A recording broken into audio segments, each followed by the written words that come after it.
Kula nuwun sedulur semua, sugeng pepanggihan malih kalian kula Tubagus Purnama saking tlatah Ngayogyakarta Hadiningrat. Untuk kali ini saya berada di alun-alun selatan atau yang terkenal Alkit. Di depan sana ada gedung Sasono Hinggil Dwi Abad, itu yang sering buat pertunjukan kesenian terutama wayang. Di hari-hari tertentu keraton selalu mengadakan pertunjukan wayang. Dan di ujung belakang sebelah kanan sana ada Gunung Merapi yang menjulang tinggi dan kebetulan saat ini kelihatan. Baik sedulur, semoga panjenengan semua selalu diberikan kesehatan, rezeki yang berlimpah, keselamatan, dijauhkan dari mara bahaya dan bencana, dan semoga semua makhluk berbahagia. Sebelum berlanjut, tolong bantu subscribe, like, dan komen dalam video ini atau channel Tubagus Purnama agar bisa berkembang. Terima kasih sebelumnya. Matur nuwun. Kali ini kita berjumpa lagi dalam Serat Gatholoco Pupuh ke-6, kumpulan syair tembang-tembang Kinanti.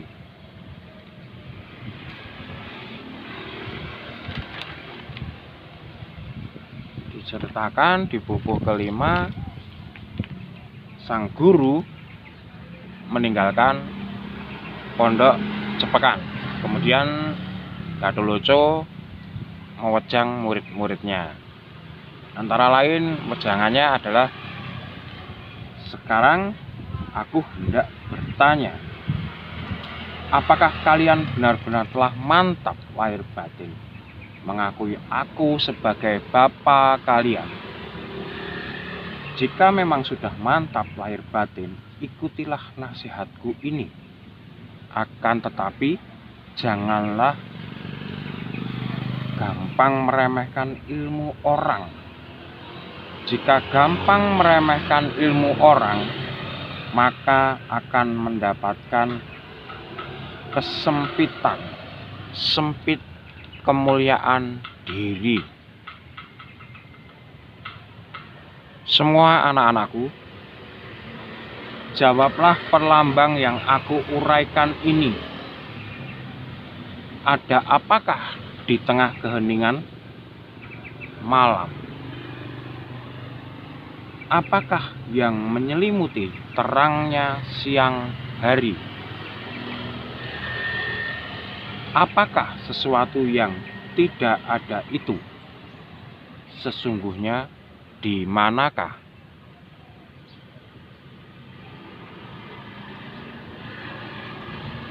Sangatlah jauh tanpa batasan, pasti. Sangatlah dekat namun tidak bersentuhan. Jikalau jauh terlihat berpendar, jikalau dekat tiada terlihat. Jika diumpamakan sebuah isi sesuatu, apakah itu? Jika diumpamakan kosong, lebih dari kekosongan dan meliputi semuanya. Sangat halus, tidak bisa dijumput. Jumput itu diambil dengan jari. Sangat nyata tapi tidak bisa dinyatakan. Sangat lebar namun juga sempit. Sangat sempit tapi lebarnya melebihi semua yang lebar. Di tengah bilah bambu, apa isinya? Bahkan di hadapanmu sekarang, siapakah dia? Jika lelaki tak memiliki kelamin laki-laki, jika perempuan tak memiliki kelamin perempuan, ada di sini dan ada di sana, ada juga di depan dan ada juga di belakang. Ada di kiri, juga ada di kanan. Ada di bawah, juga ada di atas. Perahu memuat seluruh samudra. Kuda berlari kencang di tempat perhentiannya. Jejak burung bangau yang tengah terbang melayang, yang sulung dan juga yang bungsu. Belut mempunyai rumah di dalam batu cadas. Katak menyelimuti rumahnya sendiri.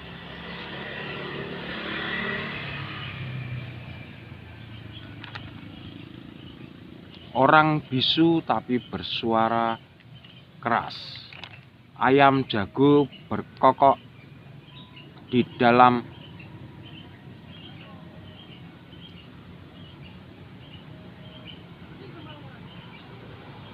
tebalnya. Manusia buta menghitung bintang di langit.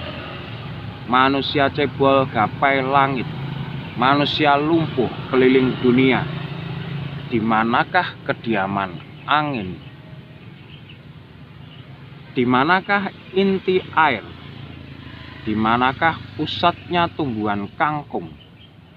Mencari api membawa pelita. Mencari air memikul air. Kemben putih tertutup warna putih. Kemben hitam tertutup warna hitam. Biji ketumbar berisi wadahnya. Pohon randu alas merambat di tumbuhan simbukan. Lautan yang tak bertepi. Rambut hitam berubah putih.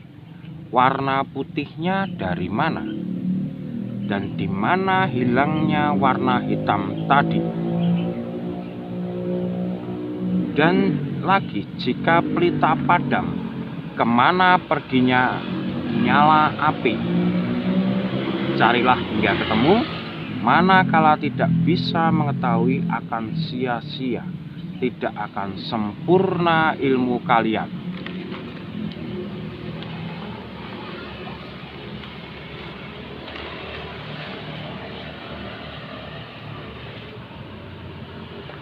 Benda padat memenuhi samudra. Burung bangau dan burung gagak ikut datang. Manakala burung bangau bertengger di atas benda padat, burung gagak tiada kelihatan. Manakala burung gagak yang datang, bangau terbang kemana?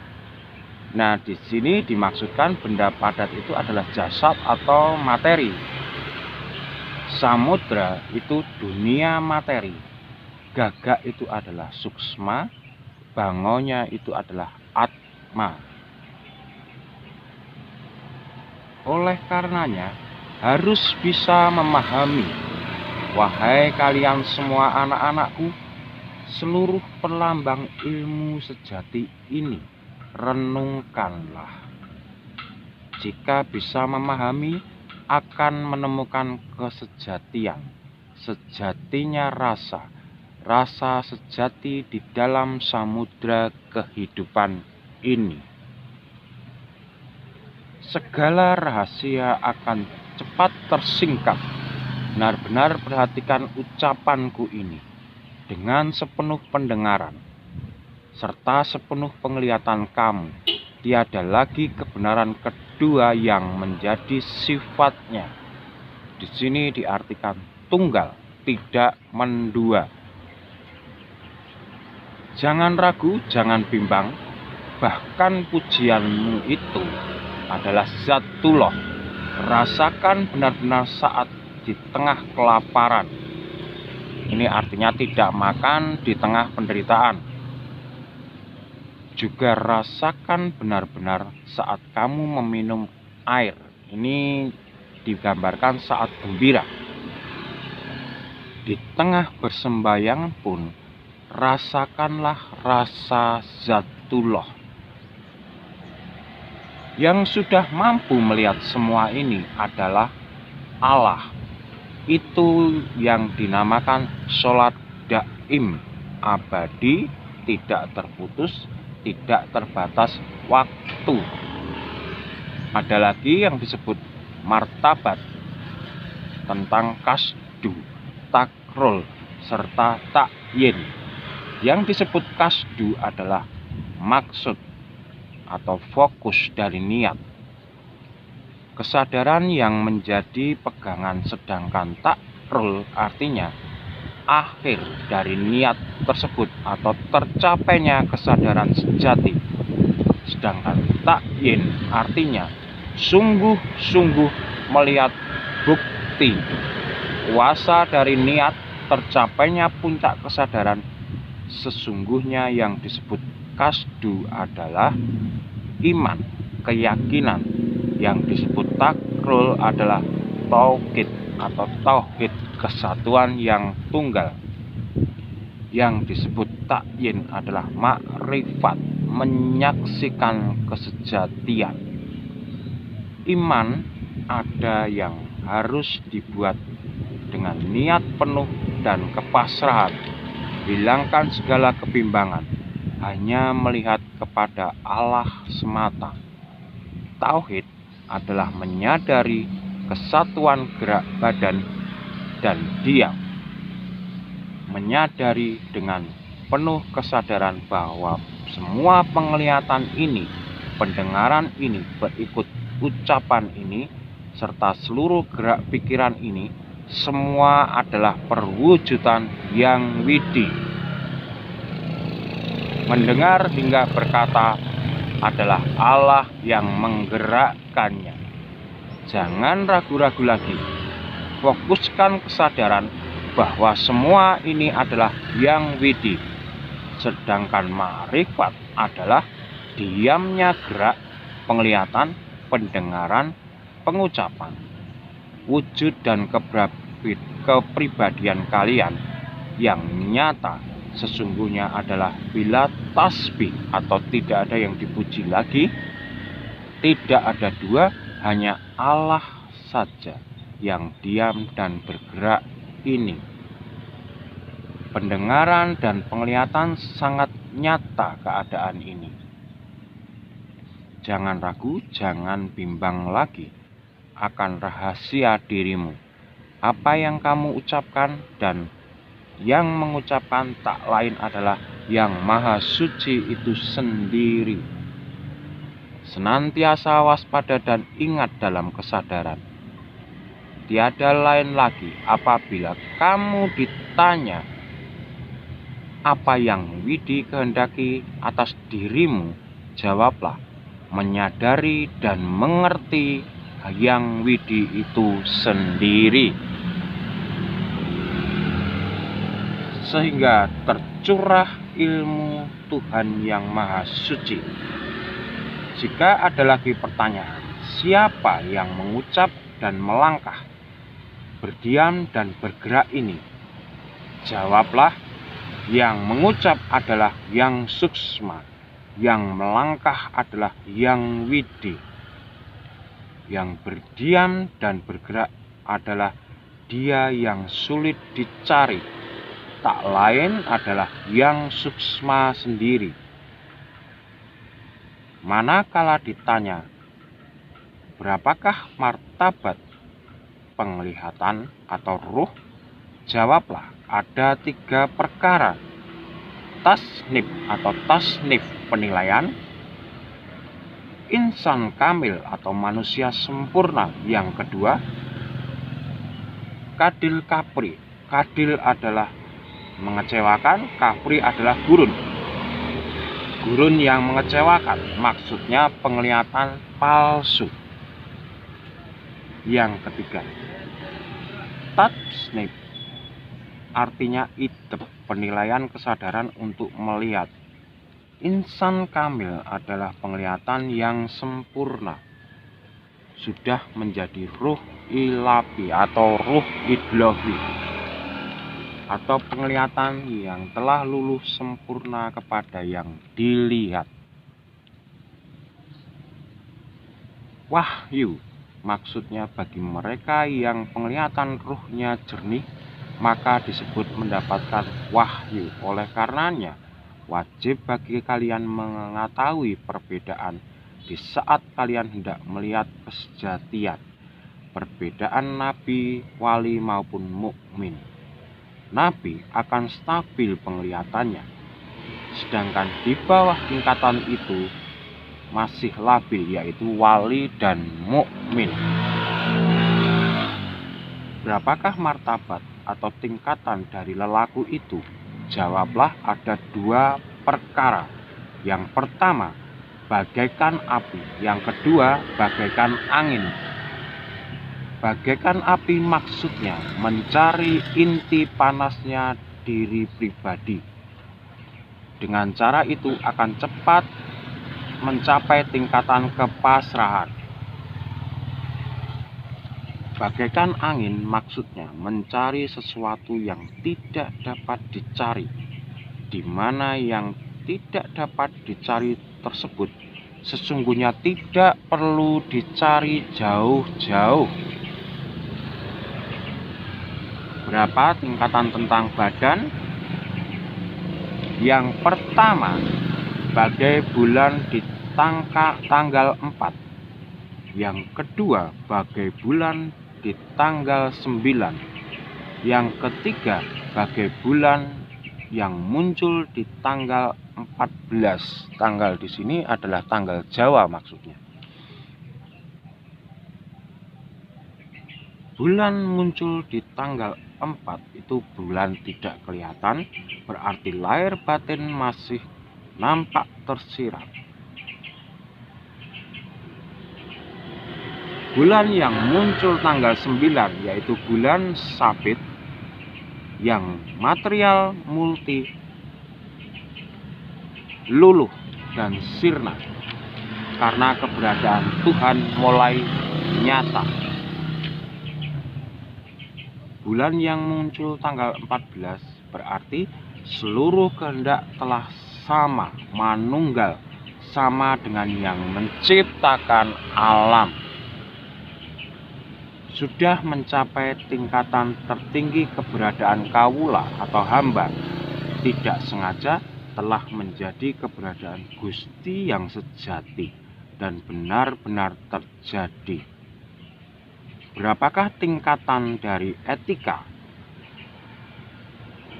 Tingkah laku. Jawablah, ada 5 perkara. Yang pertama, bagaikan kegelapan hati. Yang kedua, bagaikan suara langkah kaki. Yang ketiga, bagaikan jerit tangis. Yang keempat, bagaikan suara orang menumbuk padi atau gamelan lesung. Dan yang kelima adalah bagaikan pelangi. Maksud dari kegelapan hati, kekotoran hati, atau suara langkah kaki dan jerit tangis sesungguhnya adalah lambang dari kegelisahan batin yang tak terucap, dan akhirnya baru bisa menyadari hal ini.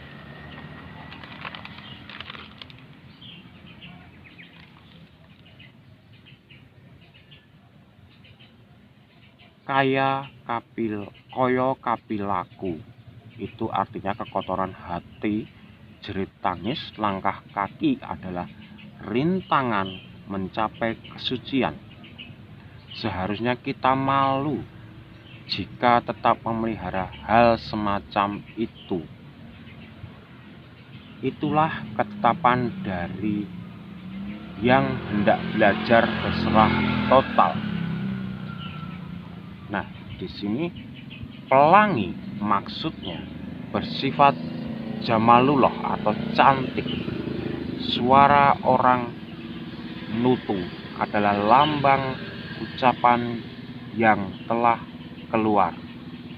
Orang nutu itu orang menumbuk padi. Di lesung itu akan berirama dan iramanya sungguh indah. Nyata tidak dilakukan lagi, tidak usah susah-susah mencari yang agung, yang maha mulia, karena ucapan positif yang keluar dari manusia yang sadar semacam itu adalah ucapan Allah. Tidak diragukan lagi, inilah sesungguhnya.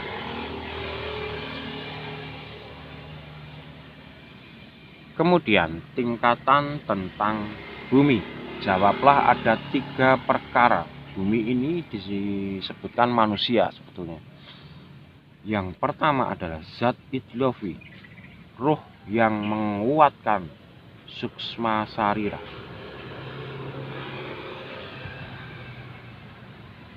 Adalah juga atma yang sesungguhnya. Yang kedua, roh jasmani atau jasad. Yang ketiga, tanpa tempat, tanpa arah, dan tanpa ada. Itu yang disebut atma. Yang disebut Muhammad itu yang hakiki atau intisari atau yang majazi atau wujud nyata.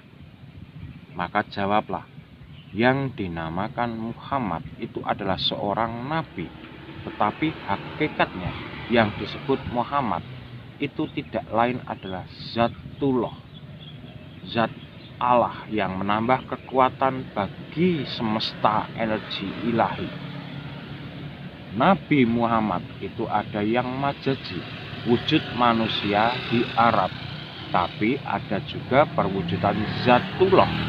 Itulah Muhammad yang hakiki, yang maujud. Keduanya adalah tunggal juga. Semuanya ada di diri kalian. Semua makhluk kalian adalah perwujudannya. Yang ini disebut Nur Muhammad. Yang tanpa tempat, yang tanpa arah, yang tanpa ada. Kalian adalah perwujudan dari kesejatian Zatullah. Tiada lain kalian semua ini. Itulah sesungguhnya kalian. Janganlah ragu-ragu lagi. Manakala kalian ditanya ada berapa anugerah syahadat, jawablah ada 3. Yang pertama, menjernihkan iman. Yang kedua, menjernihkan hati dan kesadaran. Yang ketiga, menjalankan dalam kehidupan sehari-hari. Manakala ditanya anugerah sholat, jawab ada 3. Yang pertama, mengontrol keinginan duniawi. Yang kedua, meninggalkan kesadaran rendah. Yang ketiga, mantap lahir batin. Jika ditanya anugerah takbir, ada 3, jawablah.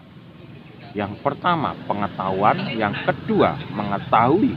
Yang ketiga, hakikat yang akan diketahui. Wejanganku belum selesai. Akan tetapi ini dulu, sebab aku hendak pergi.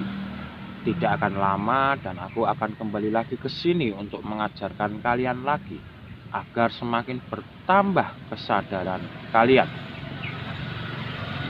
Semoga keselamatan ada padamu semua.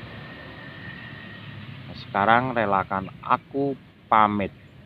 Nah, di sini Gatholoco pamit. Dia pergi sendiri untuk mencari musuh berdebat. Nah, di sini yang saya sebutkan kemarin, orang spiritual itu juga bisa fanatik.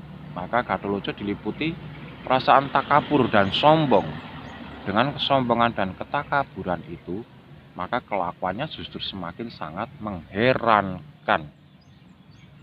Jadi demikian sedulur, ketika orang sudah mempunyai ilmu yang sempurna, jangan ada diliputi kesombongan atau egois. Itu sama saja jebakan Batman lagi. Artinya akan kembali menjadi nol lagi. Jadi semoga bermanfaat. Ambillah petunjuk yang ada dan bisa berguna bagi panjenengan semua, dan buanglah yang tidak berguna. Tetap dukung channel saya, Tubagus Purnama, dengan like, subscribe, dan komen. Dan akhir kata, kalau ada kata-kata yang salah, mohon maaf yang sebesar-besarnya. Saya, Tubagus Purnama dari Yogyakarta, mengucapkan Rahayu, Rahayu, Rahayu, matur nuwun.